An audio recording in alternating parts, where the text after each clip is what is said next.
Rocking and rolling!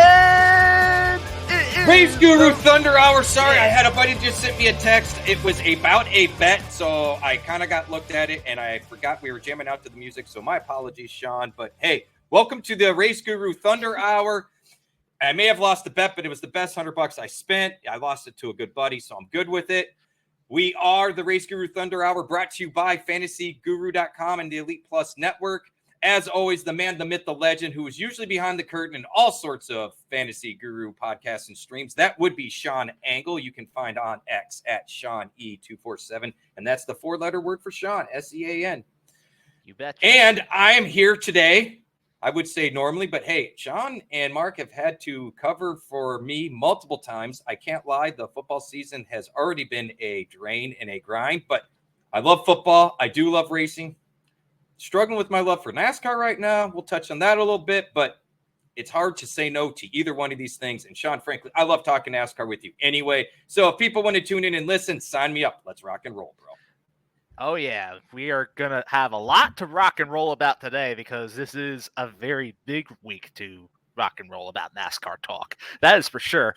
This meant to be a three-person show, but Mark Hogan could not make it with us today. Still thinking of him. And, well, I do have some info and picks, more on that later tonight from him that we can provide on the show today. But, hey, we'll probably have him back on, and maybe we'll do some off-season content, perhaps. That's a perhaps. Tease, so. There's definitely plenty of news that's not going to be decided by the end of the checkered flag of the third race this weekend.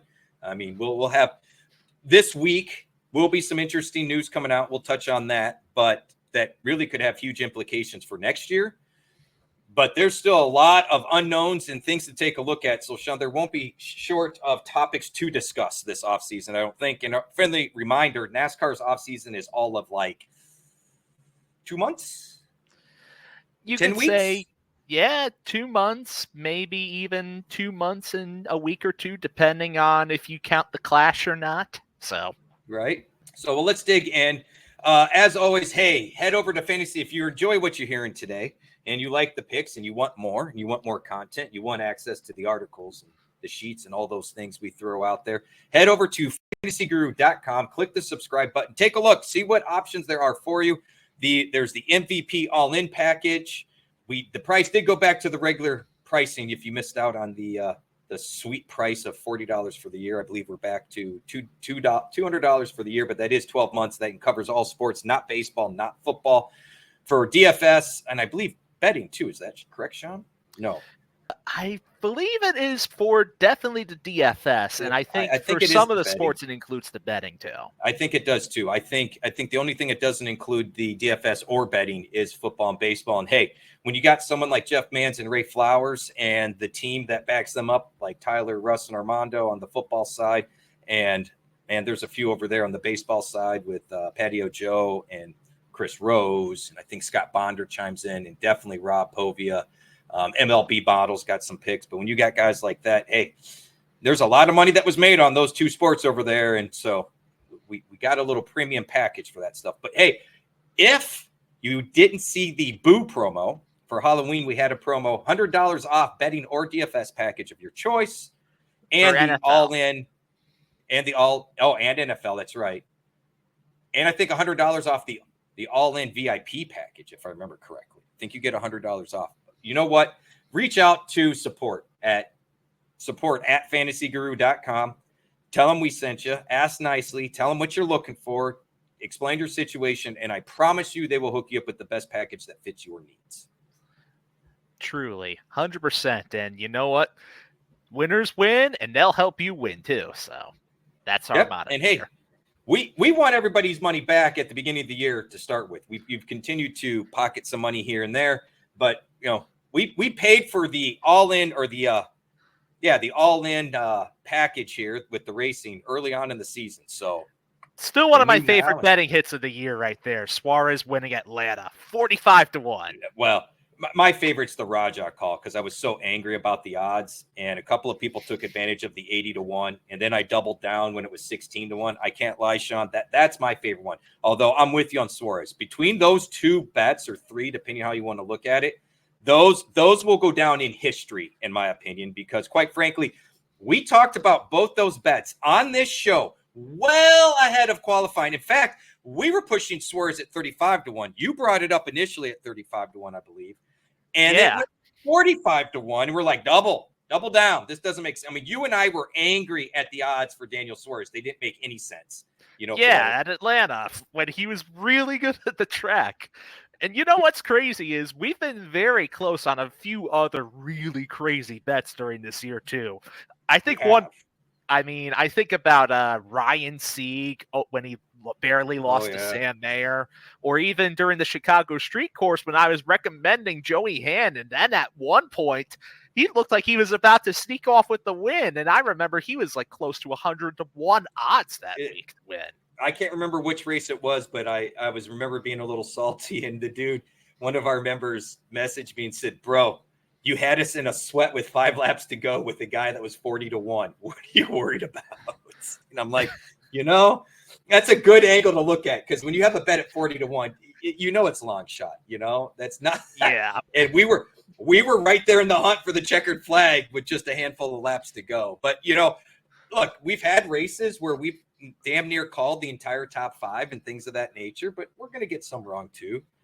I'm just excited that it feels like we're usually ahead of the books on the odds, and I'm not saying that to toot our own horns. We talk about it, we highlight it, we see them change come qualifying. I feel like the books finally caught up this week, Sean. After 36 races, they finally caught up. Yeah. They sure did caught up, but we got some things to catch up on too. Like this past weekend slate of races at Martinsville, because there's certainly a lot to talk about with that. Well, there was a lot of drama at the very least. I mean, to your point, we talked before that the race itself is pretty good, but all the talk is all 3 races had extracurricular activities in some way, shape, or form. Yeah, you know what? Let's get started and dive right into it. Let's talk about the Truck Series race first there. Christian Eckes, he dominated the race, then muscled his way to the win at Martinsville over Ben Rhodes, Chase Purdy, Taylor Gray, and Nick Sanchez. That was the top 5 right there. First thoughts on the top 5, Rich? The only one I wasn't on was Rhodes that I wrote up. And honestly, it was one of those things, Sean, where I kept seeing that name, but I couldn't seem to get warm and fuzzy on it. And that's just because recently his speed hasn't been there, but they're obviously working on already stuff for next year. I wasn't shocked to see Rhodes there. I did push Purdy quite a bit. After Taylor Gray had the nice qualifying run, I mentioned him, and I was in on Sanchez. So overall, not shocked. I understand Taylor Gray's frustration and why he confronted Eckes in victory lane. I do think he did a better job getting around Eckes cleaner, but he did use the bumper. Not as deliberate as Eckes did. I also understand Eckes' point. And NASCAR can call me a bot, and their communications manager can say it's crazy. This is the type of byproduct you get with this format. Everything comes. Eckes straight up said in victory lane, "I refuse to lose this race for me, for the team, and everyone else." Well, he runs well at Phoenix. And if he's going to win a championship, it's going to come down to him running well at Phoenix, and he had to get into Phoenix. Now, the sad thing for him, he could have finished second and still got in. Taylor Gray would have gotten in, and he would have gotten in. I was going to say, it reminds me of Ty Gibbs about 2 years ago when he was racing Brandon Jones hard when he didn't have to. Ty Gibbs ended up going on to win that race, and then Brandon Jones was out of making the championship for that year. He was, and if I remember correctly, though, Jones didn't dump Gibbs in Phoenix. And I know Taylor Gray, they asked him, so what can we expect at Phoenix? And he said, clean racing. But he was quick to point out that he and Eckes will be racing against each other in the Xfinity Series all season long next year. So I don't think this drama goes away. I will say this. If Taylor Gray decides not to ruin Eckes' championship run, hat tip to him.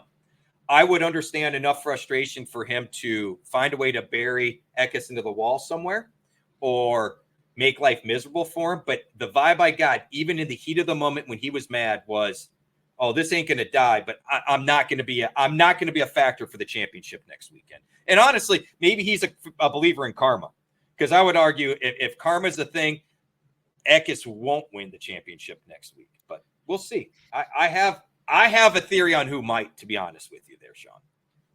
I think that's going to be very interesting. And you already went ahead and answered one of my questions there, which was what are the expectations for potential retaliation or payback from Taylor Gray? I mean, Taylor, we know he's a bit of a cleaner driver compared to some of the other Truck Series guys out there, too. So, really, he's probably going to race them hard, but maybe race them clean, or maybe just race them in a way where he may not give them a lot of room, per se, I think. Yeah, I think so. I think at this point I'll be slightly shocked if I see him do something to put Eckes in harm's way, as far as wrecking or getting collected or something like that.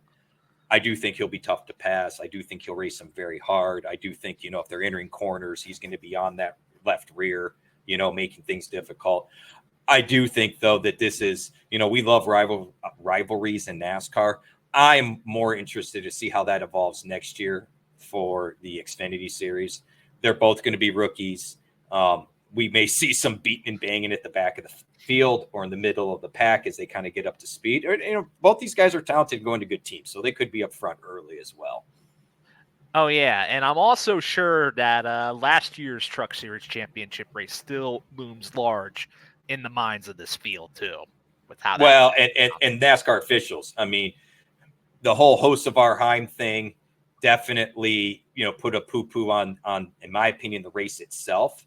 However, those that were who I can't remember who won and won the championship, but the top three finishers, they had earned it. Yeah, they had earned it.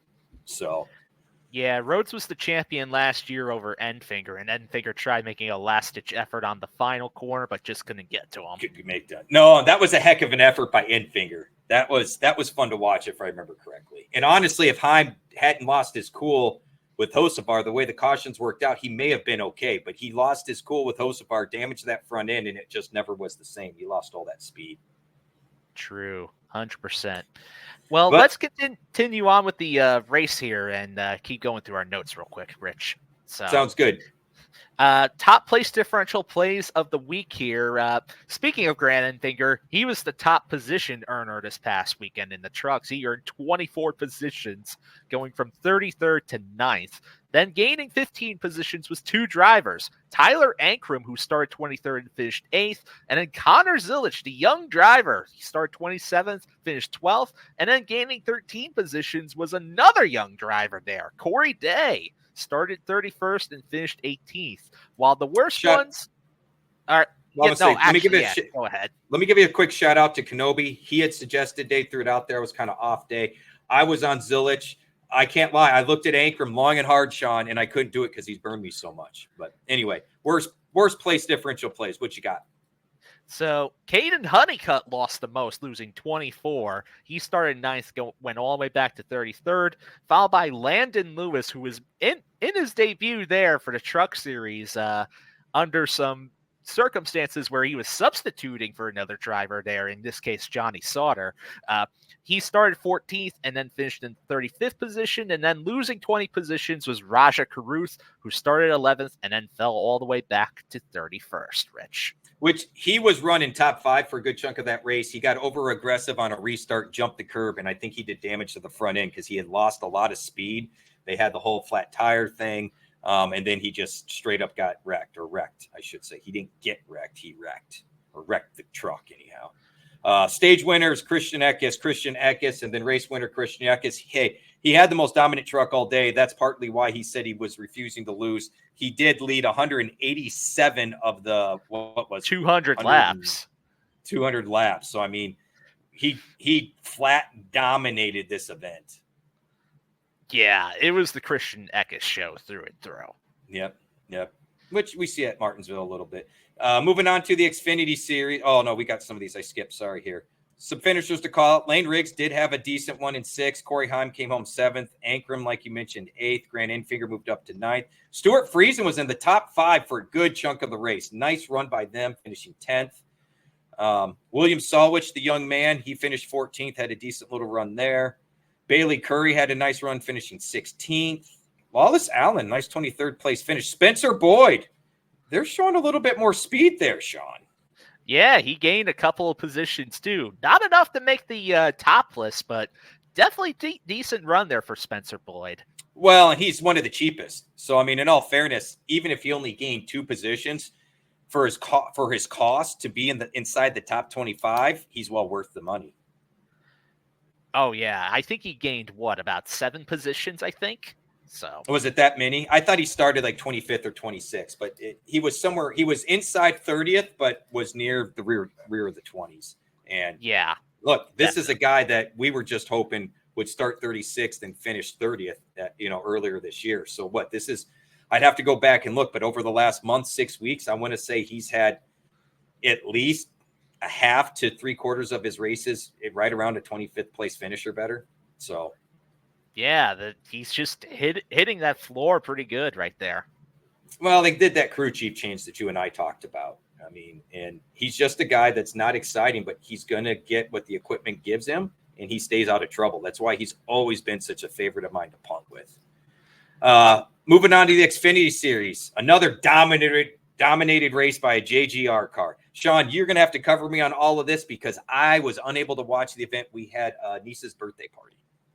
All right, so getting into the Xfinity Series race, it was a dominance fest by Eric Almirola as he completed the sweep at Martinsville over Sammy Smith, Chandler Smith, Cole Custer, and Justin Allgaier. What a top 5 right there. But really, Almirola, he basically had the car to beat. He didn't have, I think, the fastest car because at times Chandler Smith was a little bit faster than Almirola overall, I'd say, during this race and had probably the best car. But Sammy Smith, he made a really, really great effort there, and he was trying to catch Almirola within the past couple of laps. He just couldn't get there with about 5 to go and just kept getting within half a second, and that was about it there. And Almirola just held his line the entire time. I believe it. I just saw, like I said, the only thing I saw was the bitch slap by Chandler Smith on Cole Custer. And yes, I honestly don't even know what led to it, Sean. Okay, so let me bring you up to speed for a little bit of context here. So right now, during one point midway through the race there, Almirola was leading. Custer was in second. Chandler Smith was clearly faster than Cole Custer and coming up through third. He was working him over, trying not to use the bumper for a couple of laps, but Almirola was pulling away from those two. Chandler Smith was like, all right, I need to use the bumper. He basically pulled a bump and run on him and moved him up the track a little bit. Got under him, and then from there, about 2 laps later, before Chandler can make it even an effort to chase Almirola down, caution came out. So then they re-racked the field up, basically side by side. Almirola was leading. Chandler Smith was on his outside. Now, many people, especially the broadcasters, were saying that Custer was expected to pick the inside, but he picked the outside to be right behind Chandler Smith right there. Oh, Jesus. Yeah, so... Well, I could argue at Martinsville. If you're in second, it's not necessarily a bad idea to start third on that inside. If you can push that first guy into the corner and keep the outside car on the outside, you can slip. I'm a little disappointed with Smith's crew chief there. I would have tried to talk him into that. But then that screams to me Cole Custer intentionally wanted to bump him out of the way. And I have issues with that because it's Martinsville. The bump and run has been a thing there for a long time. And I don't agree with how, and Eckes admitted this, the way he raced Ben Rhodes and ran up his quarter panel and kind of ran him up there was too much. And I would even argue the bump he did to Gray was a little too much. But when you're both racing for the championship like this, like they are, that's just silly. I mean, because correct me if I'm wrong, Cole was already locked in. Technically, no. Cole was not fully locked in. He basically the thing is that Chandler Smith, in order to get into the championship at that point, he had to win in order to get in. Cole was still able to point his way in, but he deliberately chose the outside to be behind Smith, and then right at the restart, just sent him right up into the corner there and basically sent him back. But really, who this helped was Sammy Smith, because he was able to get by both of them and then get himself in position there in order to make a run at Almirola at the end, which, as we know, Sammy did not make it all the way, but he sure got close. But and honestly, Sammy, just so folks know, I do like Sammy for this weekend in the Xfinity race. The speed has been there all of a sudden for Sammy Smith again, and he has run pretty well at Phoenix. So I just want to mention that. I don't know if I highlighted him enough in my article or hit that home enough. But given how this weekend went, because like I said, I didn't watch this past weekend's race, Sean. You know me, I like some of the recent finishes. They matter to me as far as speed anyway. And that just gives me a little more faith in Sammy Smith to be spoiler this weekend. Oh, for sure. He really did make a pretty promising run, but just couldn't get there. But as far as Smith and Custer was concerned, Custer, he pretty much was saying that it was what goes around comes around situation, because I'm pretty sure he was still salty about what happened at Kansas when those two had the run in there, and that basically prevented either one of those guys from winning. So, Yowzers, man. Yowzers. So, yeah, that led to basically the two drivers confronting each other after the race. And then, well, you saw the end result of what happened there. So it was a bitch slap. I mean, if you're going to go at the guy, at least throw a punch like Ricky Stenhouse did. But whatever. Top place differential plays of the week. I see Ryan Sieg moved up 23 spots after starting 38th. Mason Maggio started 36, moved up to 22nd for 14 spot gains. And then three drivers moved up 12 spots. Jeb Burton started 21st. Myatt Snyder started 22nd. Interesting. Both of those guys have legacy. Jeb Burton being is he the son of Ward Burton or Jeff? I think he's the son of he's Jeff. the son of Ward. Harrison's Ward. The son of Okay. Jeff. That's right. My bad. And then Myatt Snyder is actually the son of Marty Snyder, who is a pit reporter. Yeah, so, on the NBC broadcast and all that. Yep. And then Patrick Emmerling started 35th, finished 23rd. That's one of those sneaky plays right there. Someone like Patrick Emmerling, which is tough. It's tough to get confident betting those guys on DFS or using them for DFS. It's easy for them to start 35th and finish 33rd. But if you find one of those cheap punt options at $5,200 or whatever, and they move up 12 spots, you're almost guaranteed to get 3 times your money back as far as points to money. So just something to note. Mm-hmm. Bummer for Parker Retzlaff, who started on the pole. Darn, he fell all the way back and finished 35th. That's a bummer. I was hoping. Yeah, he got involved in a crash. So that sucks. And then we got Dinger, lost 27 positions after starting 11th. I'm assuming he was involved in a wreck. Yeah, he was the first accident of the day. So okay. And then looks like two drivers lost 18 positions, Sam Mayer and William Solwich. Bummer for Solwich, but I warned people. I liked him for the truck race. I did not like him for Xfinity. If I remember correctly, he was in a Sam Hunt machine, wasn't he? No, he was in the Gibbs 19 this weekend. Oh, no, then I did have it wrong. I did have Solwich, so my apologies there. I'm kind of off on Mayer. I'm not as off on Creed as I am Mayer, but both of them I'm concerned about with their lame duck status for next year. I do think Creed can still be a factor this upcoming week. I'm really kind of out on Mayer. Amarola dominated, like you said. Looks like he won the stages and the race. So both the truck and Xfinity races were dominated by one car. How many laps did he lead? Let's see. He led 3/5 of the race, so 60% of the entire race was all Almirola. And then Chandler Smith, who you said was fast and going to be competing, was right there. Parker, I'm assuming, started off with the leading the 20 laps. Nice to see Sheldon Creed lead a few laps. Ryan Sieg again and Kyle Sieg. Boy, those Sieg brothers, man, especially Ryan Sieg, getting it done. Creed, nice finish in 6th. Anthony Alfredo, hat tip, buddy, 7th. Dig it. Parker Kligerman, nice recovery for 8th. Riley Herbst in 11th. Jesse Love in 12th. Ooh, Brennan Poole with another nice finish in 13th. Austin Hill, hey, he's already into the next round. Martinsville's not his jam, but he was 14th, so that's not terrible.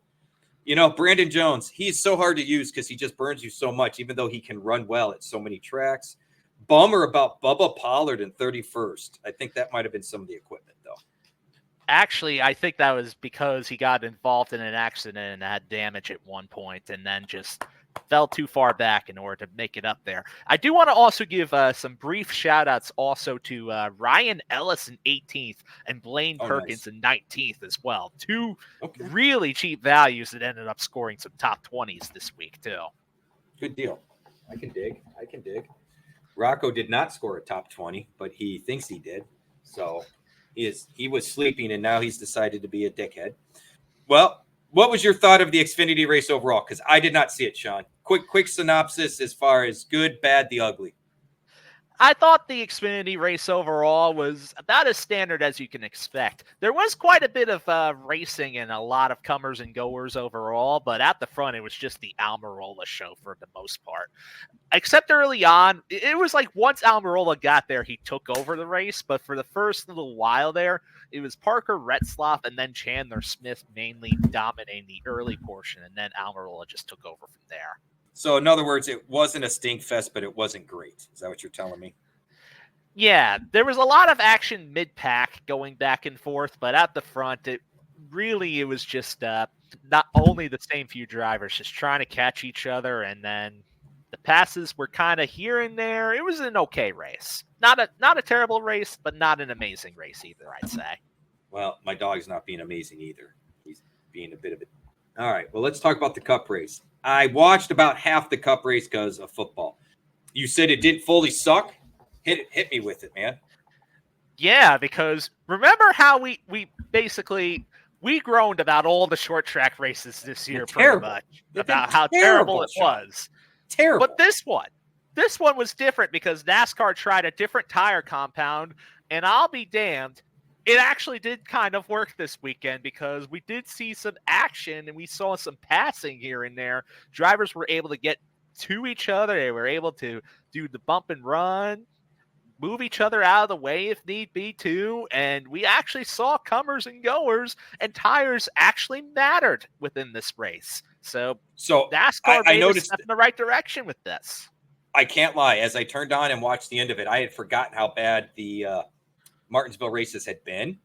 And because we did have comers and goers, like I turned on, I don't know, it was early part of stage 2 and maybe a little bit later than that. It might have been at the start of it was the end of stage 2 is what it was. So of course we had pit stops and we saw some of the comers and goers and then the late cautions and the late pit stops.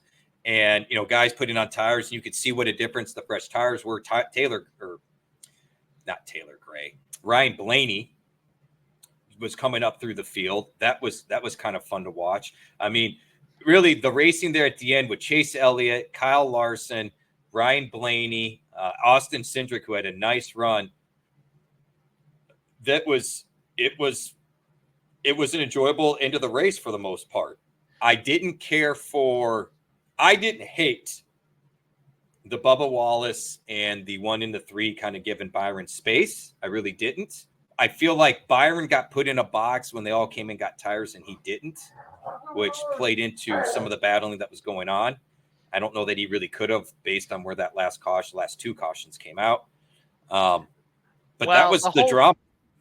I was going to say the whole thing with Byron just happened. He decided to take some strategy in order to stay out for track position because he already was dealing with damage on his car. He said that the toe was basically bent and the car was not driving 100%. So that's why all of a sudden it looked like he was slower because he was bad fast at one point.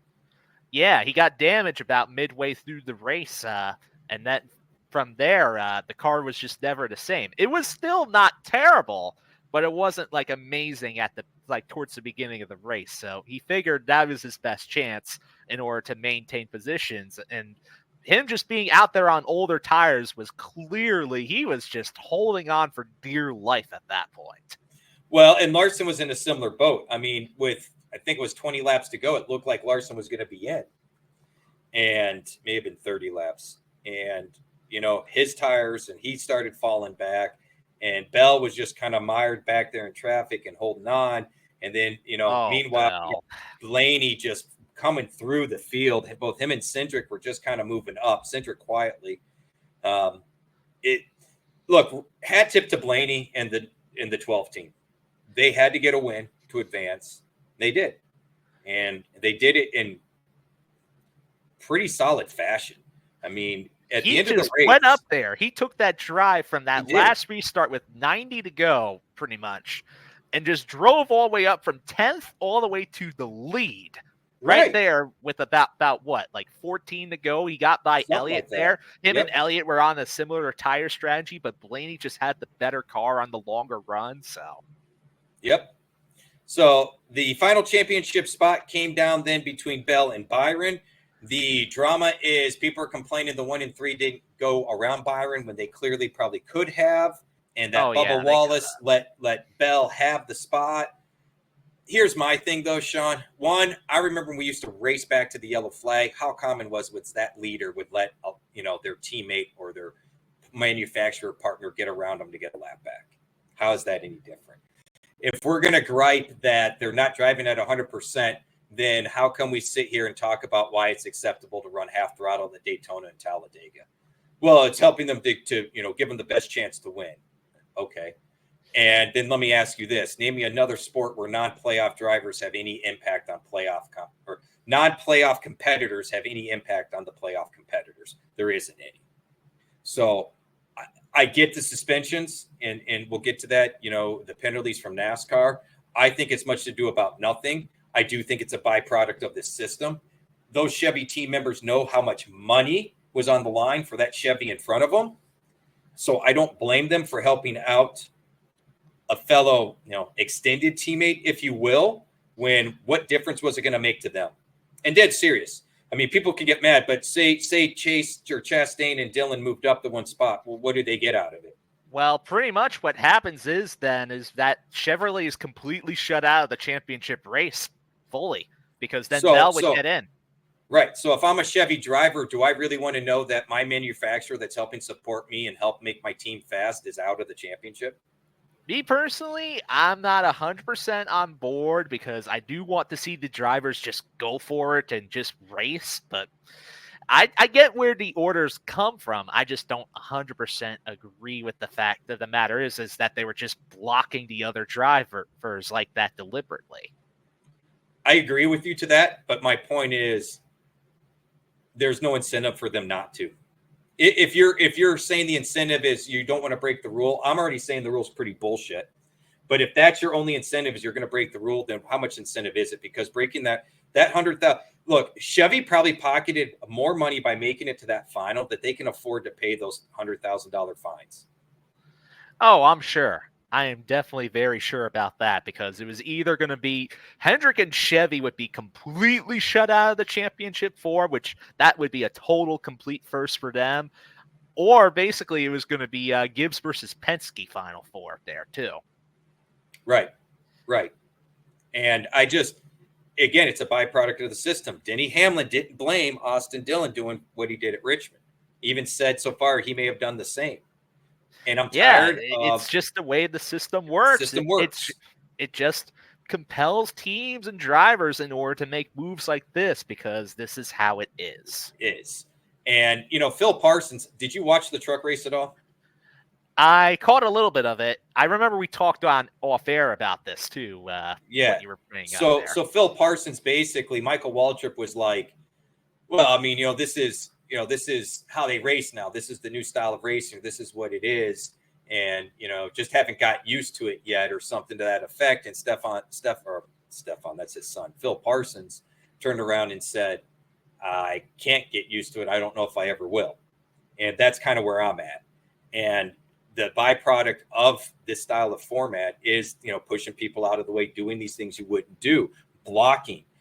If we were in a season-long championship race and those points matter, because let's be honest, Sean, what did it do to Dillon and Ross, even with the penalty with the points? What did it really do for their end-of-season payout?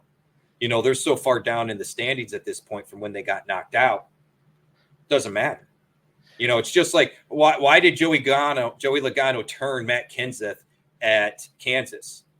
It benefited him to do so, and there was no penalty in doing it. The penalty would be letting Matt race him clean was a penalty, because if he raced Matt clean and didn't get around him and Matt advanced to the next round, Matt was tough competition. However, if Joey turns around and dumps him, there's no penalty for dumping him. We applaud it. He shouldn't have been blocking.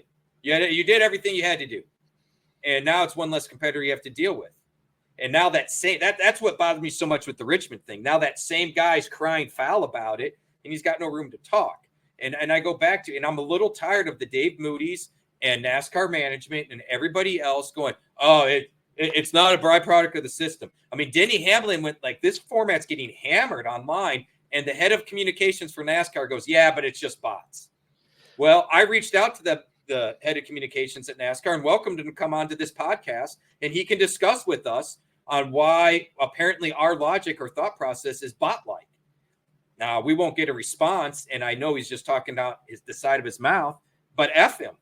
It's comments like that, Sean, honestly, on why I'm ready to just say goodbye to the sport of NASCAR. I'll go find other racing to watch. I really am just that turned off by all of this. Look, we know the system is flawed as it is. This is just how they're going to have it for the next little while. It's very likely they're not going to change the system or just having a playoff format of some kind until the end of the next TV deal, regardless. Now, whether if they change facets of the format itself, maybe they might be able to consider exploring that. But as far as having a postseason period, they're not going to change that. No, I 100% agree with you. And that's where my beef is. Look, Brad Keselowski had a great tweet. It raised all the red flags of what's wrong with this system. There was a lot of people griping about it, but the only people that matter are NASCAR. And NASCAR goes, this is great publicity. We want people to talk, and this is what it is. And so that's why I feel like I'm at a crossroads, Sean, and that I know the playoffs are going to be here. I know they're not going anywhere. So either I have to accept this is the type of racing we're going to get, or I need to find something else. And that's where I'm literally at, because I'm like Phil Parsons. I can't get used to this, Sean. Maybe I'm too old. Maybe I'm just too stubborn. Maybe I'm too bullheaded. Maybe as Jack Arute said, maybe I'm not a good enough fan. And that may be the case, but it's not what I grew up doing. It's not what I grew up wanting to do when I raced. It's not, I'd move people if you moved me, but otherwise you can ask when I raced, I worked hard to get around people. The fun and thrill for me is a clean pass. I don't get the thrill and the fun leaning on someone to get around them. There's no fun in that for me. I want to be able to prove that I can get around that track better than you, because I am better than you. And now it's just, as long as I can get my nose to them, oh, well.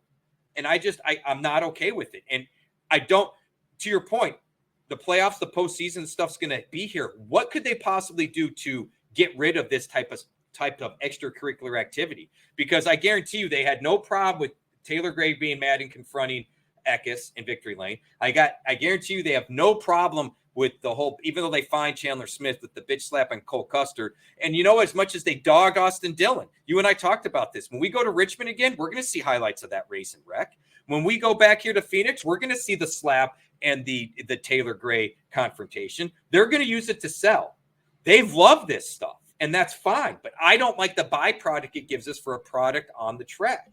And quite frankly, it's killed some of the fun on the betting of it too, Sean, because it gets real frustrating when we have been spot on with who's fast, who's dominating. We've got 5 of the top 7 nailed, but either a bullshit caution or because somebody knows it's okay to use the nose of their car, boom, we got a wreck.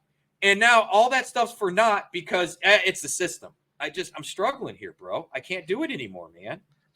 Look, my final point is that overall, the system is flawed. It isn't the worst thing, but it's flawed. And I just hope that NASCAR can take a look at some aspects to maybe consider making some adjustments to fine-tune it if we got to have it. That's all I'm going to leave it at there. I would appreciate. I can appreciate your stance, Sean, and if they would, I applaud it. Maybe we should do a side bet if they actually consider something, because I'm all the way in. Just at the very least, consider something. And I don't think they will. I really don't. I'm with you, but I just don't see it happening. So the final championship spot came down to Bell and Byron. NASCAR made a ruling because they said Bell did the Hail Melon move. I haven't seen the SMT data. It looked like for me he stayed in the gas. I've heard arguments on both sides. Look, it looked a lot like the Hail Melon move. I think they had to disqualify him. Yeah, it looked like he was riding it long enough where he could definitely say that it counted. I personally have no problem with the idea of the move itself, but they made a clear rule about it that you cannot do that. So in that sense, you do have to respect the rule too. And then NASCAR made the call overall. So. Right. And then NASCAR did penalize the 1 and the 3, fined the drivers $100,000 and $50K, fined the teams $100,000 and $50K, I believe. We're getting ahead of ourselves here. Let's finish covering the rest of the race. Fair enough. I see they hit the wall in the final 4, and it's stuck on my mind, Sean. So my apologies. Hit us with the place differential plays, man, because you nailed a couple of these. Oh, yeah. The top one of the week was, well, it was an obvious one. Denny Hamlin. He started 37th, finished in the 5th position. Then after that, gaining 20 positions. We talked about him earlier and called him out with the hat tip. Austin Cindric finishing in the 4th position after starting 24th. And then third on that list was a bit of a surprise. Shane Van Gisbergen. In his first short track oval start in a cup car, started 29th and finished in the 12th spot. Impressive. Hey, what have we said though? What have we said though about Martinsville? Road racers tend to take well to this track, man. Juan Pablo did. AJ Allmendinger was a dart without feathers at one point, but he's come around.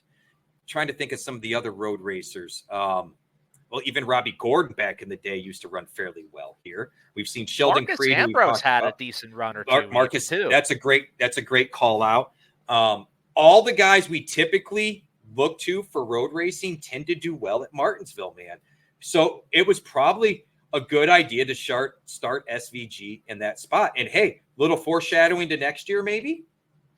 Perhaps. Even though part of the reason why he got such a good finish was due to pit strategy, because he ended up getting onto pit road at just the right time when the caution came out, and then he came out on a good deal to be on the lead lap right there. And then but the part that impresses me a little more about SVG was he actually was gaining a couple positions there in order to moved closer to the top 10 like that, too. Hey, Martinsville's all, as much as I dog Juan Pablo, he says it best. You've got to enter the corner as a gentleman and exit as an animal. And that is not a lot different than a lot of road racing corners.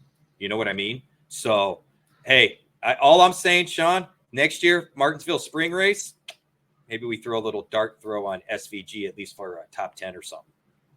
I like that, especially because he's going to be in better equipment next year anyway, too. And it's going to be early before the books catch up. Oh, yeah, that is for sure. Getting into the worst place differential plays of the week, Harrison Burton, he got involved in a crash early on, started from 6th. Good qualifying run, but he ended in 36th there. Then after that, we have Ty Gibbs, who just continues to be on a very terrible slump. Starting 5th, he finished 28th there after some issues with his car. And then Martin Truex Jr., who had a promising start to the day. He started in the 1st position, led early on. He got caught with the pit road penalty and just couldn't fully recover from there. He finished in the 24th spot there. Yeah, that was unfortunate. I was really hoping he runs well there, so I was hoping for a good run for him, especially starting up front. That's really sad. And, both Truex and Gibbs have shown qualifying speed, but they can't seem to keep it during the race. I don't know if it's lack of adjustments or what, but it's been kind of frustrating. I'd say it's more so on Gibbs than Truex, because Truex has actually had some okay runs here and there the past couple of races.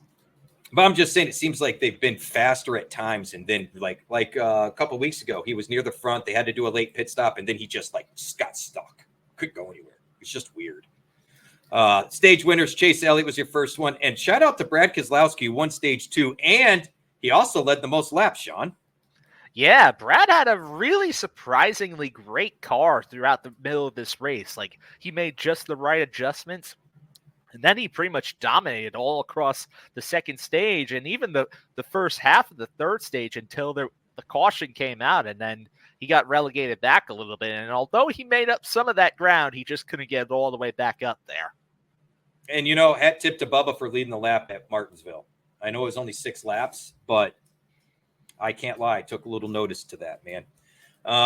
Some interesting finishers. Well, I guess we could cover all the laps. Brad Keselowski led 170, Chase Elliott 129, Kyle Larson 71, William Byron 51, Martin Truex 41, Ryan Blaney 32, Bubba Wallace 6. And as good as all the Hendrick cars were, Sean, 3 of the 4 guys led laps, and collectively they led the most laps, right, between all 3 of them there.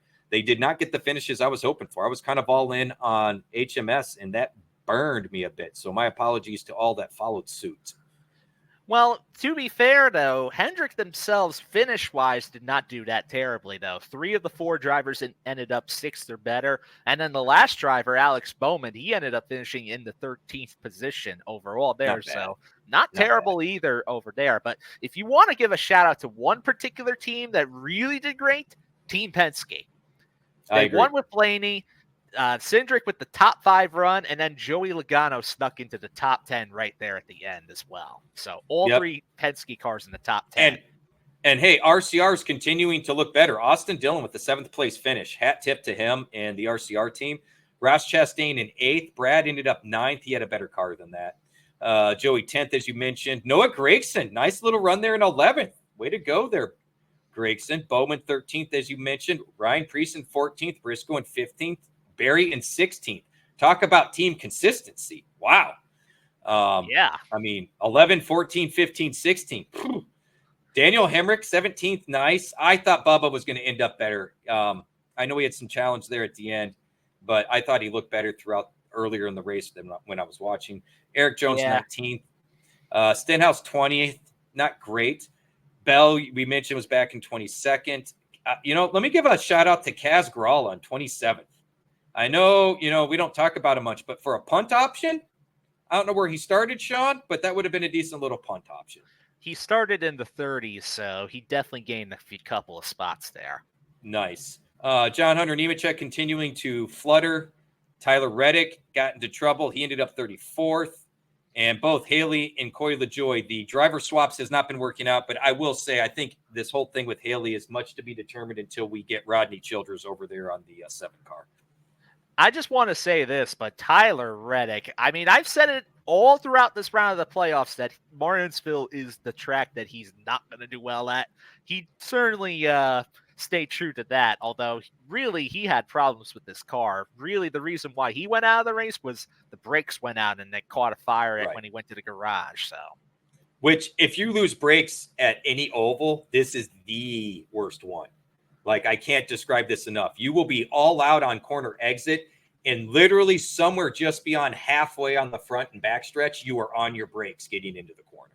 Like, they run, this goes back years ago. They would show the brakes they run at Martinsville in the brake coolers. They would run extra equipment just so they could get brakes to lat, extra thick brakes. I mean, more than we would see at any other track, including the road courses. It's crazy. Oh, definitely 100% for sure. All right, so take us through the news, Sean. I've already covered some of it, got us a little bit ahead. So why don't you cover what we need to cover here before I have a meltdown? So really, the news of the week, there wasn't too much news to cover other than the big thing being the penalty report there. So the number 1 team, the number 3 team, the number 23 team, they violated sections 4.4B and D of the NASCAR member code of conduct of the rule book, which basically describes about race manipulation and just manipulating the results of a race. Now, all 3 drivers of these teams were docked $100,000 as a fine and lost 50 driver points. The owner of each team was docked $100,000 and lost 50 owner points. The crew chiefs, the spotters, and 1 executive of all 3 of these teams are suspended for the whole weekend at Phoenix. Not just one race. This particularly also applies to the spotters because sometimes they spot for the Xfinity and truck teams too. They're gone entirely for this weekend. The weekend is off for them. So all 3 teams, they initially announced to appeal the penalties initially, but 2311 Racing has since changed their stance and said they will not appeal the penalties so they could focus their time on helping Tyler Reddick win the championship at Phoenix this weekend. I think that's a smart move. I don't think you're going to win your appeal. You've got the court case going on and everything else. I think it's smart. I will say this, Sean. I think it's ridiculous you even have to have that rule. And to me, this goes back to the system. You shouldn't need to have a rule like that. If you have a rule like that, then maybe the system is flawed. Because nobody should be told in any professional sport, I would go as far as collegiate, high school sport, even little league. You shouldn't have to have a rule that says you have to go all out and be competitive. The whole reason we partake in sports is to be competitive. So I'll leave it at that.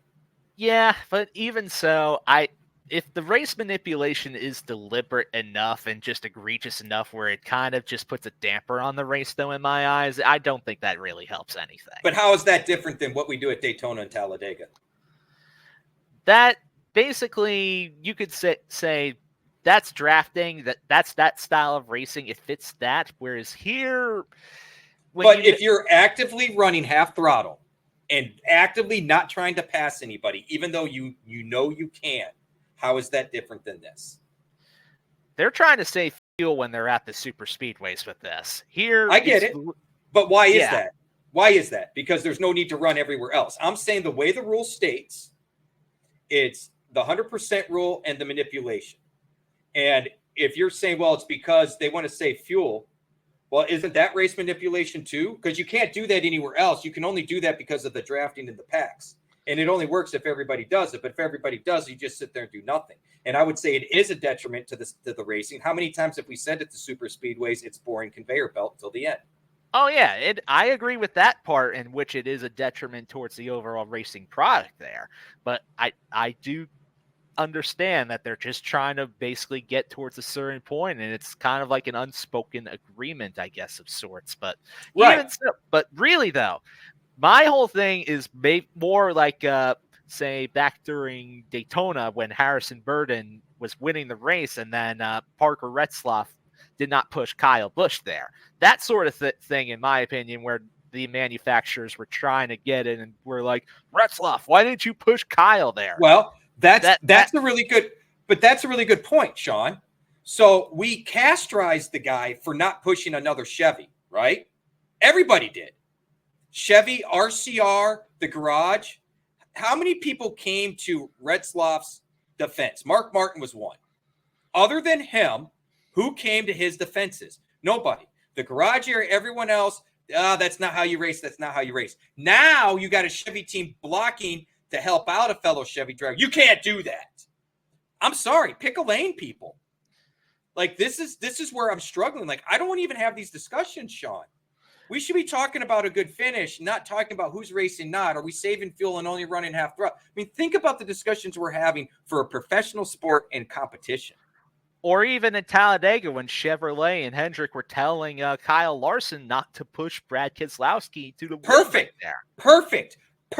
Again, how is that any different of breaking that rule? See, in that case, I still think you should give it 100% and just push the car anyway. Forget all the orders. I came to Retzlaff's defenses going, look, the guy doesn't have a full-time ride. You can say he's with RC or whatever, but if I'm in that car, my job is to get the best finish I can out of it. You could hear that Denny Hamlin, those guys are frustrated with the policy of it, but because of the style of racing, it is what it is. Now, that's a whole nother discussion, fair. But you ostracize Retzlaff for not doing that. You accept it that Kyle Larson can't push Brad. But then when it's the other side of the coin, now it's too egregious. Now we have to do something. Like, to me, this isn't consistency. And again, I go back to, and I know, and I'm not trying to beat anybody up on this, Sean, but, you and I have talked about this. We just want to see the competition. Like you said earlier this year, how come every crown jewel event we've had has had to turn into some sort of shit show and debate and drama? We have been just wanting to watch a race, and we can't.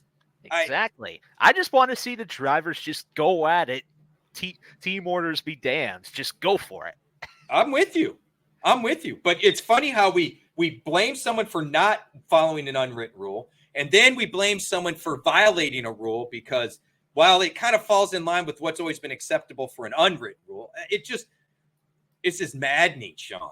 Just racing etiquette, man. Just racing etiquette. But there is no racing etiquette, because I would argue racing etiquette is racing etiquette. True, but I'm just saying, I would argue racing etiquette's not pushing people out of the way all the time, right?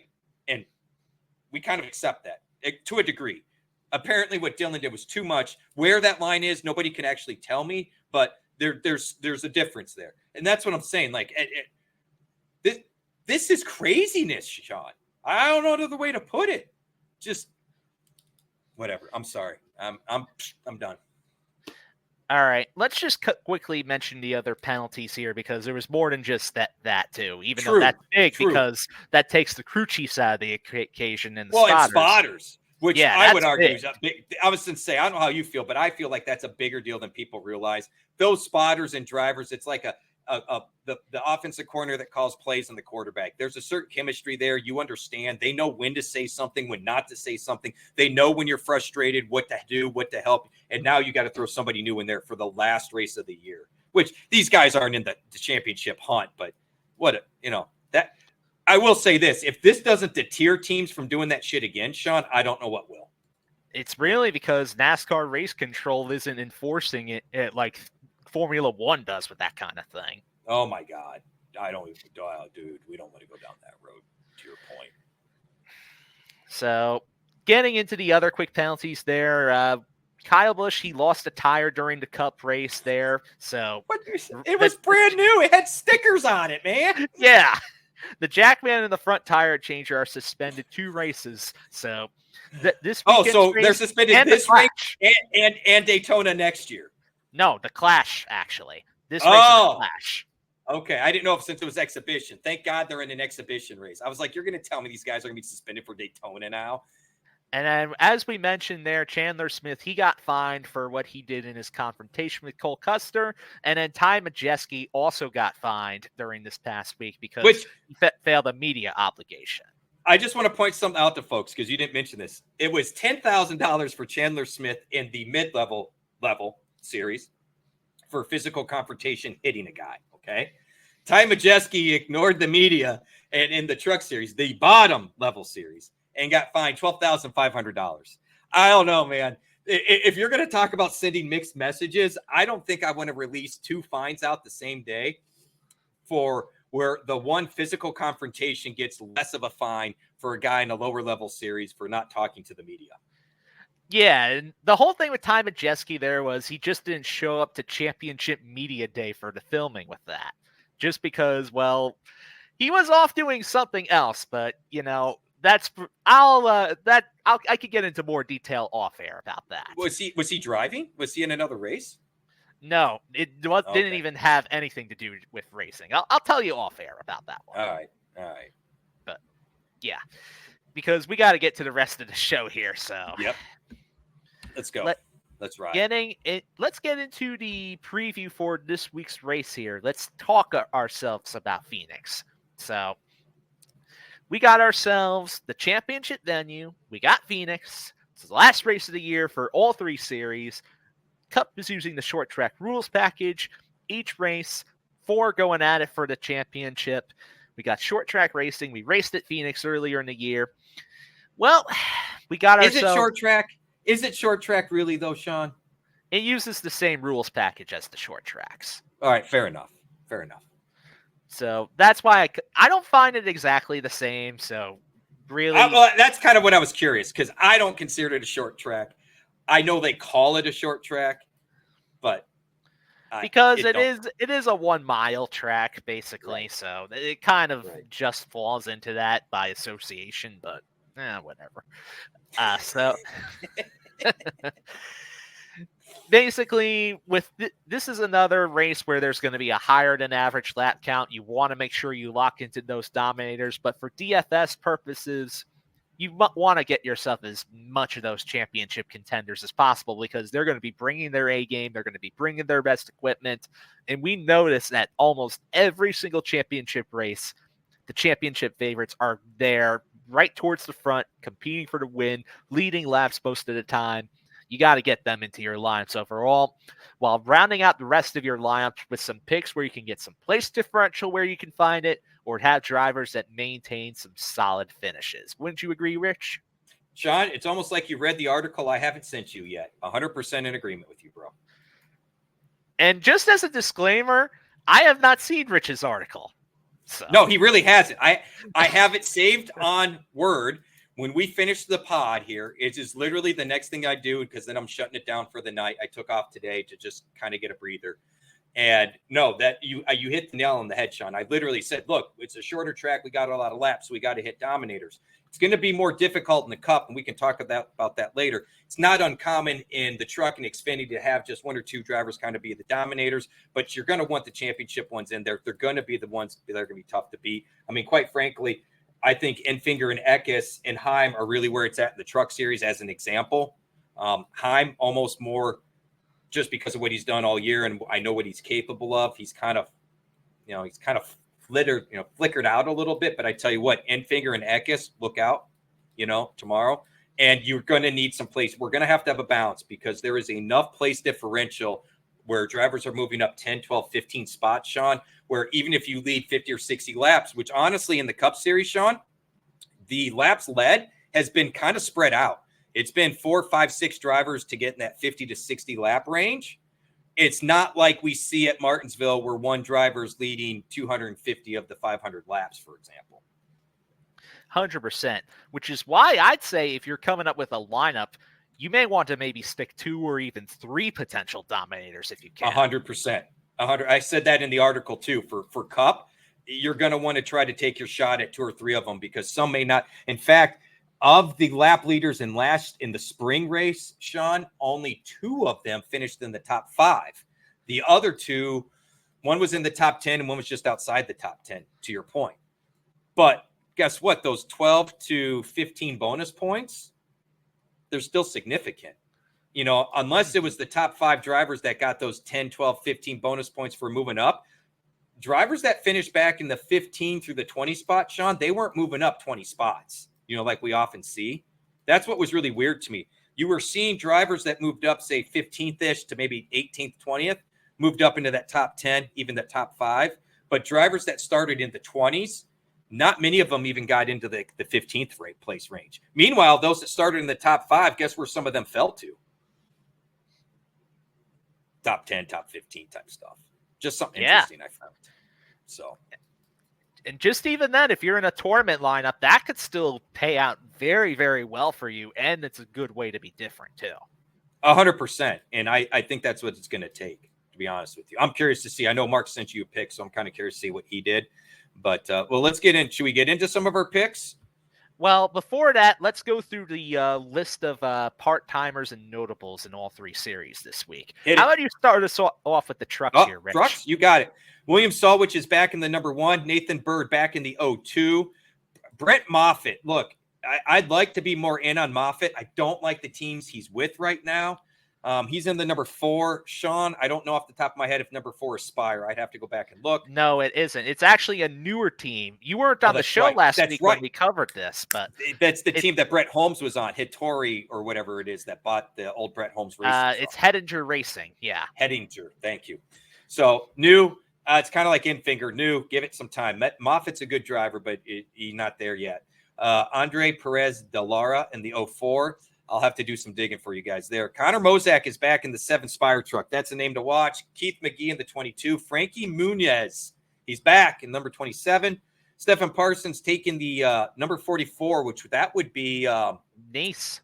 Nice. I would say that'll be the teammate to a couple of the guys there. Caden Huddencutt in the 45 for Nice. Thad Moffitt in the 46. Connor Jones is back after his suspension. Maybe he'll cool off a little bit in the 66. And Jack Wood back in the 91. Yes. So pretty interesting list right there. Now, Xfinity Series, we have Patrick Emmerling back once again in the 07. Daniel Dye is in the number 10 for Kaulig Racing. Greg Van Alst is in the other SS Green Light entry, the number 14. Dylan Lupton's in the 15. William Sawalich is back in the number 19 for Joe Gibbs Racing. Eric Almirola, as per usual, is in the 20. Jeffrey Earnhardt is in the Sam Hunt Racing number 26 this week. Then we have Joey Gase in the number 35. Stephen Parsons is in the 3rd Alpha Prime entry, the number 45. Then Garrett Smithley's in the 53. Then we have Connor Zilich in the 88 for Junior Motorsports. You know Josh Bilicki in the number 91 for DGM Racing. And then the other DGM entry, the 92, is Dawson Cram. Ooh, come on, Zilich. You know I'm on that guy's bandwagon, dude. And that 88 team. Oh, yeah. That's going to be one of the teams to watch. In the Cup Series, we got Kaz Gralla in the 15th. Derek Cross getting another Cup start in the 16th. You know, he surprisingly has some speed when he gets in that car, man. It's kind of weird, his trajectory in the series overall. J.J. Yaley in the 44. Jeb Burton is driving the number 50. This was a late entry. The number 50, correct me if I'm wrong, Sean, that is a spinoff from Trackhouse? No, it's a newer team, Team Amerivet. They entered into the Coca-Cola 600 with Ty Dillon earlier in the year. Okay, thank you. Chad Fick come in the 66, and Jimmy Johnson back for the soccer club in number 84. Yeah. When I look at this list of drivers, though, for the part-timers with Cup, really the only names that stand out here are Kaz Gralla and maybe Derek Kraus for me. I 100% agree with you. 100%. I'm right with you. Jimmy could be a potential play if he qualifies right at the very rear of the field, but otherwise, don't even bother. I will forego winning money if it means I have to use Jimmy Johnson. Just saying. That's where I'm at. I know how you feel about him, so that's I used to love the guy, man. Just, dude, you know what? Come on, Jimmy. Why don't you put Corey Haim in that ride? Let's see what Corey Haim does in that 84. Come on. Well, I don't know if it's going to be the 84, but we talked about it last week that, John Hunter should be the one that's sweating right now if the club decides not to pick him up, and then they finally listen to you and put Haim in that ride. But I guess my point is Haim deserves to get some seat time over the old man. That's where my point is. But and as much as I want Haim to have a ride, that's not where I want him to have a ride. Well, considering the 2311 business and then Gibbs is not going to take him, Legacy might be the only shot. Look, I agree that's the only potential shot. I'm just saying I don't love it, okay? I would rather hear, like, I don't know. I'm trying to even think of an example. Like, I don't know. Maybe Spire's like, F it. We'll throw you in a car. You know what I mean? Like, I'd rather see him get a Rick Ware seat. Join the soccer club. But to his credit, in the two races that he did fill in for Eric Jones, though, he did actually look kind of promising. He did, man. So, Jimmy, get your butt out. Put the young pup in, man. Come on. We shall see during the offseason because we still don't know if Haim's going to do another truck season or if he's going to go in that ride. It's going one of the two. We haven't even heard that. We haven't even heard if he's got a truck ride yet. My God, dude, this is getting just... All right, let's move on to our picks before I have an aneurysm. But before we do that, just a quick reminder to everybody that's watching or listening to us, go over to fantasyguru.com, get any of the packages over there. The MVP All-In is still around. You get all the sports except for football and baseball over there for one price. You can get the MVP Platinum or All-In packages. And if possible, you might still be able to use the code BOO for $100. Yeah, BOO. BOO. I forgot to tell you that. Boo, Ghost, BOO. Sorry, Sean. Yeah, for $100 off DFS betting or all-in NFL packages from fantasyguru.com. But if it doesn't work, hit up support at fantasyguru.com and they'll get you the best possible deal you can get to help you win big today. So that's what we're... Yeah. Tell him Rich had a meltdown and you're concerned, and so you wanted to sign up for a package before stuff went awry. Exactly. There you go. Now let's help the people win big by getting into our picks for this week there, Rich.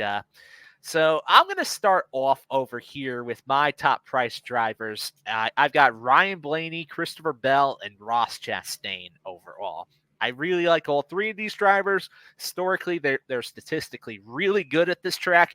I mean, if you've looked at the past couple of years of how well Ryan Blaney in particular has run at this track, he's running numbers similar towards almost a peak level Kevin Harvick in terms of consistency there. Bell has been incredible there, man. I don't yeah, Bell's and really you mentioned about Christopher Bell too. When it comes to these sorts of flatter, shorter ovals, he has been lights out. He has been really good, man. I like your picks here. So we overlap. Like I picked after you, so you have no idea what I was doing, and I already had these names written down. I feel you on Ross Chastain. I'm just not going there. For me, and I could be biased here, Sean. So if you want to call out fandom and call me a homer, I get it. But I've been pretty consistent all year saying I thought this is a guy to watch. I'm with you on Blaney, 100% agreement. I'm with you on Bell, 100% agreement. But I would rather go with William Byron than Chastain myself. So that's where I differ from you. That's fair. Very same logic. I do like Byron quite a bit too. He does run very well at Phoenix as well. Actually, I'd say him and Larson are usually the two best at Phoenix of the Hendrick drivers. My whole thought process with Ross, though, was that if you wanted a driver that's below that 10K, getting more towards that 9K range, Ross is the guy I like in that zone. I would agree with you. All three of mine are the top dollar guys. So you're not going to be able to use all three. It's just not going to happen. I think if you pick somebody like a Ross Chastain, that'll save you a little bit of salary. So you could avoid those guys at the very, very bottom of the salary ladder, which you definitely want to do this week. Yeah, there's not much at the cheap level. There's really not. So mid-tier options, we overlap here a little bit. I know Ty Gibbs has had a late struggle, but man, he has been pretty good here, Sean. Toyota, the JGR cars in general have. So I've got Gibbs in there, but after you did remind me that lately here he's had just crap luck, I may want to pivot there. I'm on Brad Keselowski. I was impressed with the run last weekend. I was shocked to see how well he and his teammate Buescher had run here in the past, especially recently. So I'm going Brad, and maybe I'm just being a little biased on Brad over Chris because I could see either one. And then Chase Briscoe, who, Sean, I did not realize how good Chase Briscoe has been at this track. Phoenix is the one other track where Chase Briscoe has actually won at the Cup level, too. And keep in mind, with Stewart-Haas racing equipment, that is far from its peak. So I agree. He knows how to run really well at this track. And I think if Stewart-Haas racing, they tend to favor some of these shorter ovals there, like the 1 mile and under ovals. Stewart-Haas tends to run better than average. We saw that this past weekend overall at Martinsville, where Briscoe, he qualified well. He qualified right inside the top 5 there. And although he dropped all the way back towards 15th, he still had a decent overall run. And if 15th's not a bad run. Yeah, if pit strategy just went in a different direction, we would have been talking about Briscoe maybe even finishing top 10 last week, too. He had speed. He had speed to be a top 10 car. He did. I mean, that was clear. So I'm with you, man. That was a great Not to mention the history at Phoenix for Briscoe is quite good because he has top 10 finishes in the majority of his starts here. I was going to say he's like 7 top 10s and 8 starts or something like that. Here, I've got it somewhere. Let me look real quick. Because I was just looking at that and I was like, I said, I looked at it and was like, I did not realize how good Chase Briscoe had been at Phoenix. It was kind of shocking. Okay, in seven starts, he has 4 top 10s, 2 top 5s, and 1 win. That's pretty good, dude. Yeah, pretty darn solid, if I do say so myself. And, Byron and Chastain almost have identical stats. 12 races for Chastain, 13 for Byron. They both have 1 win. Byron has 2 top 5s to Chastain's 3 top 5s, but Byron has 7 top 10s to Chastain's 4 top 10s. Just find that interesting. My whole thing about Chastain, too, is when you mention his numbers, a lot of his top finishes all came within his most recent races at the track. Since he's joined Trackhouse Racing, he's been really good at this track, too. That's fair. So who do you got for your picks? So I have right here Chase Briscoe. We overlap on that. I do have an RFK driver there. It wasn't Brad Keselowski, even though I don't mind the Brad call out as well. I prefer Buescher a little bit more because he's been a little bit better of a consistent finisher at this track more recent years compared to Brad. And Buescher's been a little bit more solid overall in recent races this year. And then I have Josh Berry. We mentioned it about the Stewart-Haas racing cars. We mentioned it about Kevin Harvick when he used to drive for Stewart-Haas. Rodney Childers was his crew chief, and he still got one more race in order to go out with a strong finish with Josh Berry here in that 4 car. And Josh I'd like Berry, to almost change Gibbs to Berry. I forgot about that. That's a good call out, Sean. And not to mention with this, Berry even ran pretty solidly for most of the race earlier in the year at Phoenix, running in the top 10 for most of that race until he had problems late that just sent him back there. I forgot about that. I forgot he had some equipment issues. That's a good call out there. I like it. Give me Berry, Sean. Give me Berry. Yes, feel up the Berry. All right, so sleepers and bargains. Sean's right. It is very slim pickings down here. Kind of a gut shot call on Carson Hocevar, in my opinion. For me, Sean may have some data I missed, but I like Hocevar. He's run well here. He's on my list too. What are you saying? I know. That's why I'm curious what kind of data you pulled, because for me it was more a gut shot just because of how he's raced in the Truck Series, how he's raced this year, the speed overall he's had. I don't love it necessarily. I kind of like Nemechek because Nemechek has run very well in both trucks and Xfinity here, but he's been a problem here at the Cup Series. And Eric Jones, both of them are on the same team. And Eric Jones's numbers aren't like earth shattering, but for him to be only $6,100, they don't need to be earth shattering. If he can score 25 to 27 points at that price, he's worth it. And I think that's in play. And I'll punt with Kaz Grala, Sean. I'll go back to the Kaz Grala well. It works out, maybe 60% of the time? I do think that if you are going to really go down that low, I think Grala is one of the better options to consider. I mean, him and Derek Kraus are priced pretty similarly. Daniel Hemrick is just above them, which, depending on where he qualifies, that could work out. Same with Harrison Burton. But if you go below Kraus, you're just throwing your money away. I don't disagree. So, overall, yeah.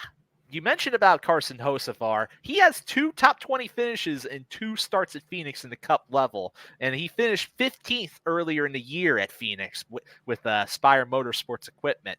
But I also like the fact that when it comes to these more shorter ovals, you look back towards some of his other finishes this year. We mentioned 15th at Phoenix, but I also want to give a mention and a shout out towards his finish at Gateway, where he finished 8th.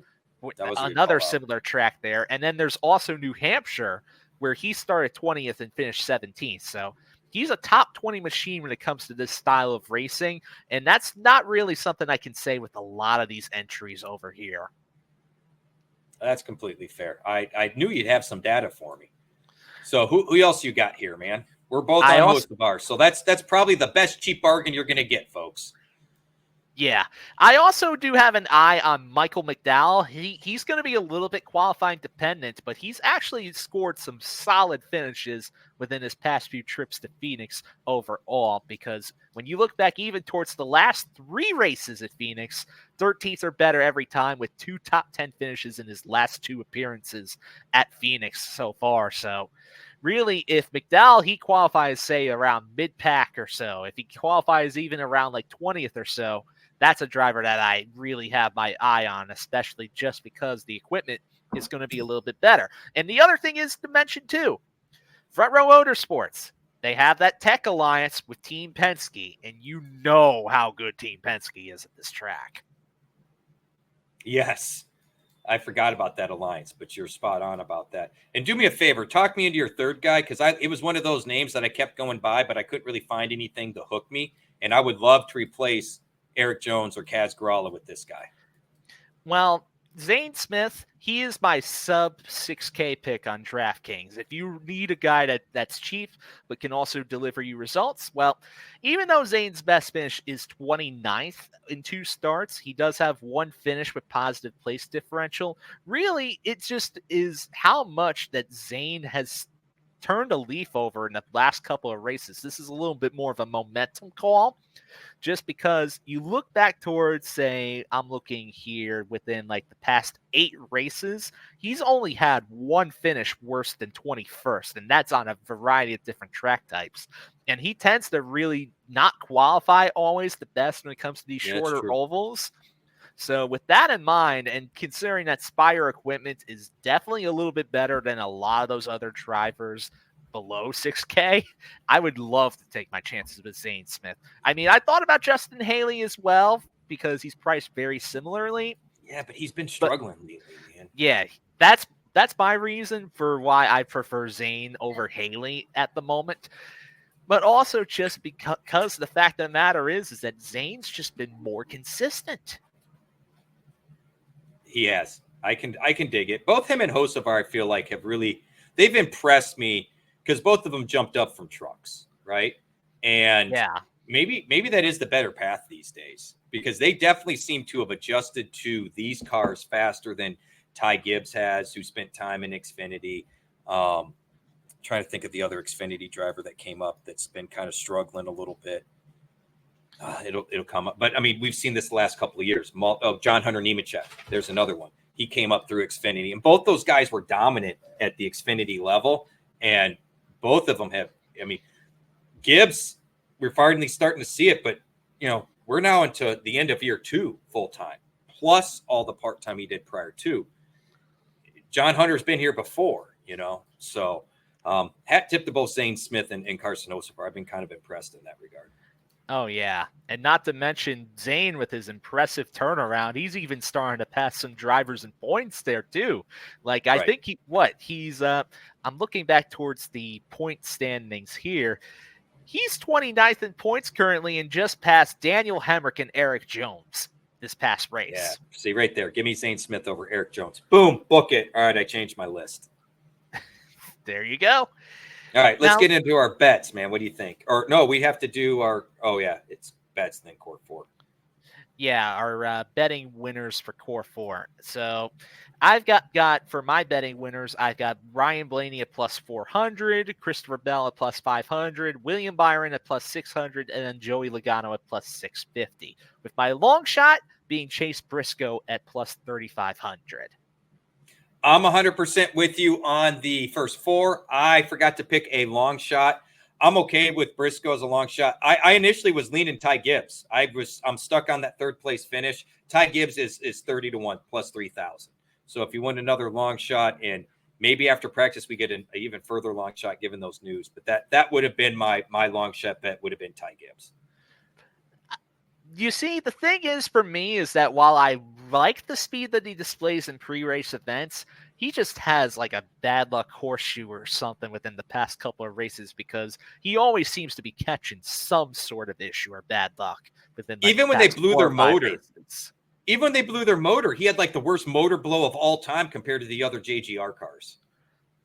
Yeah, You true. know, when the chocolate milk came out the exhaust pipes, you know, I mean, you just don't see stuff like that. But I'm just being honest with everybody. I don't mind the Chase Briscoe call. I think that's an excellent call. But if I was, being transparent, I would have had Gibbs in here before discussing all this with Sean.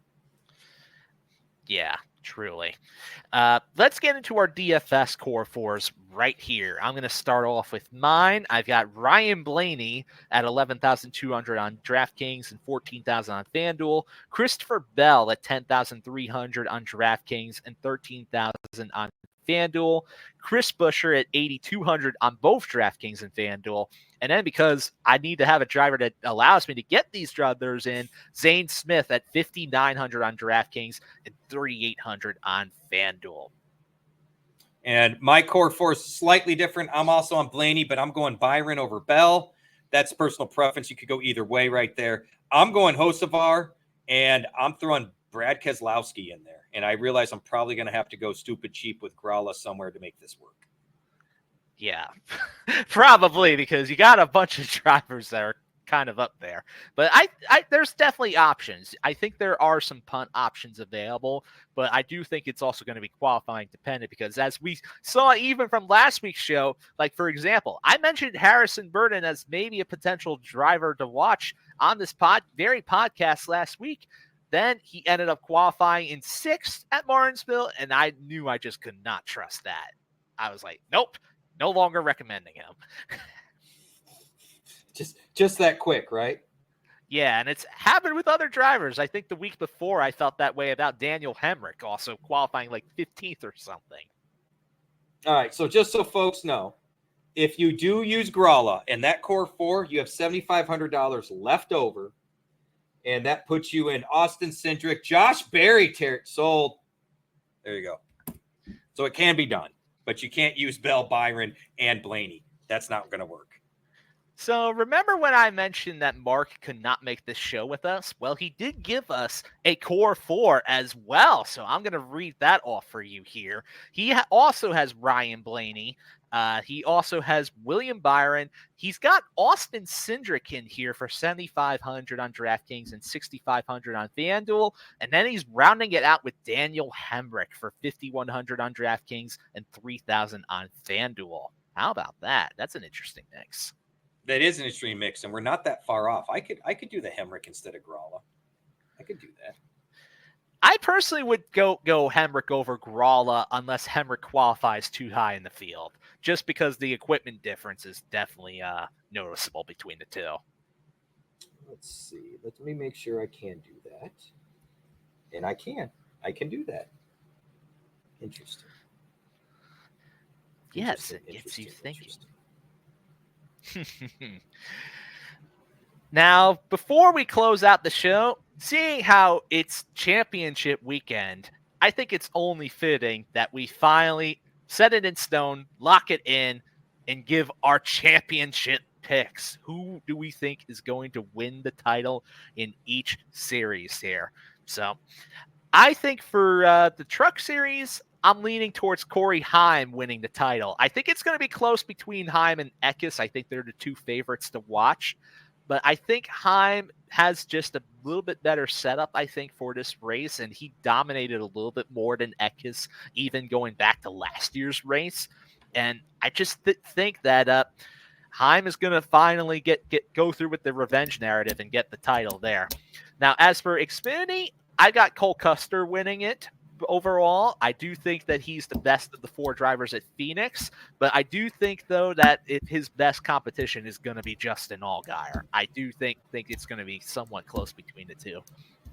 And as for my Cup pick, well, I'm going with Ryan Blaney. I think the champ is going to go back-to-back here. I mean, Blaney, he's been the best overall driver when it comes to Phoenix in the past couple of years. Yeah, sure. I think it's going to be interesting because I think Joey Logano is going to be right there with him, and he's had some time in order to prepare for this race.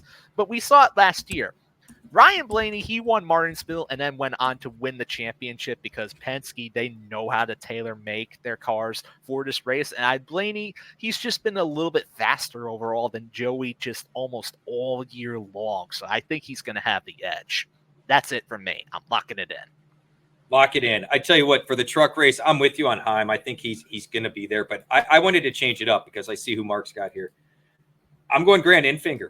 I don't think a lot of people are going to be on Enfinger. I think he's probably out. I would love to look at the odds. He runs better here than I thought. He's run well lately. That whole team has been crescendoing in the right direction for the last probably 2 months. He has a previous championship. He knows what it takes. I'm betting on the vet that's been there, done that before, man, that people are sleeping on. For the Xfinity Series, I'm going with the guy who doesn't have one yet and doesn't have the Cup ride next year, and that's Justin Allgaier. I was very torn between him and Custer. I do think it's those two with the rest playing catch up. I gave a shout out to Austin Hill secretly. I guess not so secretly now. I'd like to see him get it, but I do think it's going to come down to Allgaier and Custer, and I'm on Allgaier, and it's more of a gut shot than anything. And then I'm on the same guy I've kind of pushed, and I know Finstey's cheering for him, so I'm going to keep him. Give me William Byron for the Cup Series. Lock it in.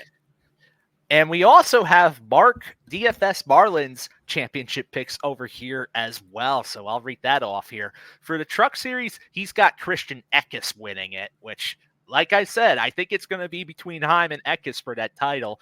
And you mentioned it there too. I'm going to add this one other point there, which also might, I think Enfinger might be right there with them, but not far off too, because he's also had time to prepare for this race too, from winning early in the round.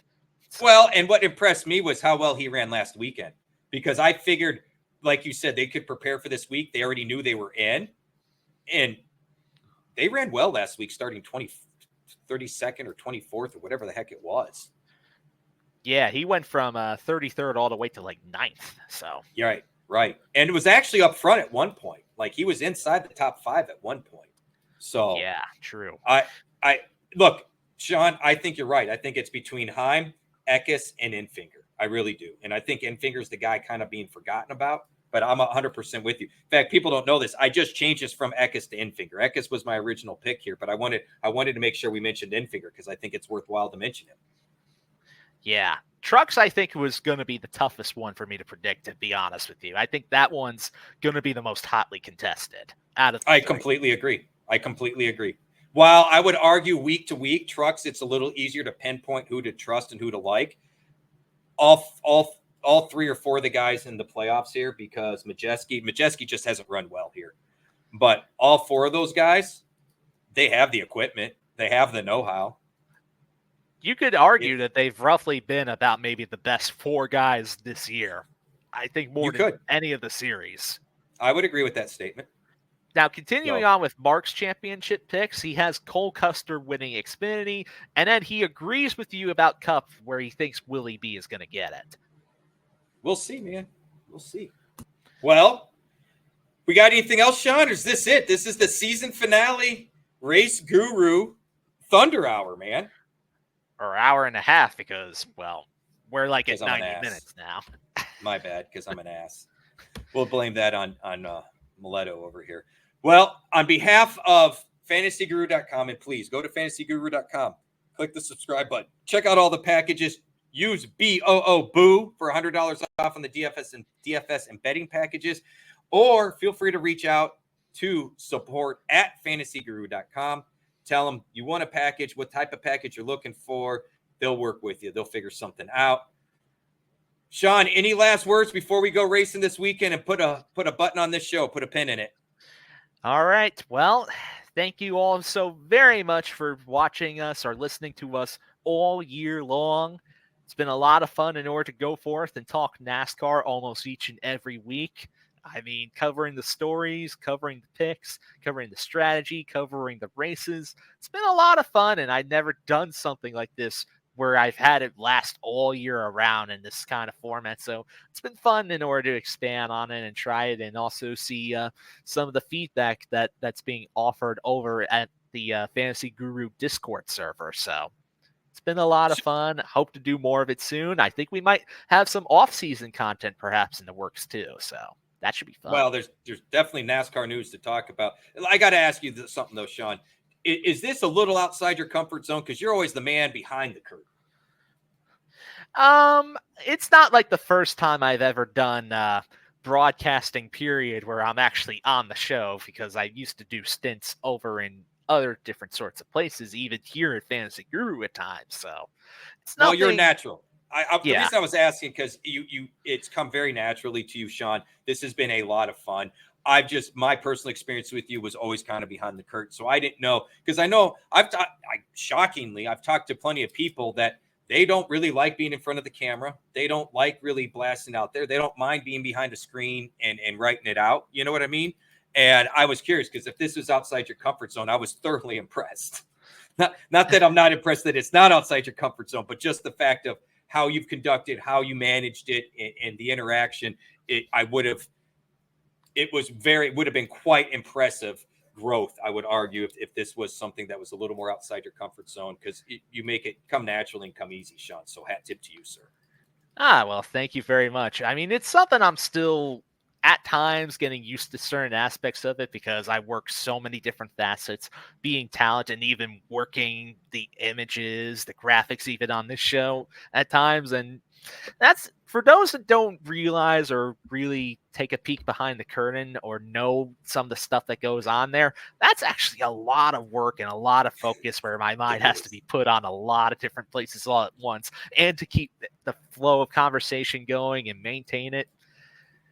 People underestimate how much work that actually takes. They do. And I'll be transparent. Sean is the brainchild of the show. Okay. We collectively agreed and discussed wanting to do this. All right. But Sean runs the nuts and bolts. Okay. Our show sheet that we do, Sean creates all that. Yes, we put in our thoughts on there, but that is Sean setting all that up for us. All the images you see, all the promo codes, all the graphics, that's 100% Sean. And that's stuff Sean does for us when we're on the live streams and he's behind the curtain, so to speak.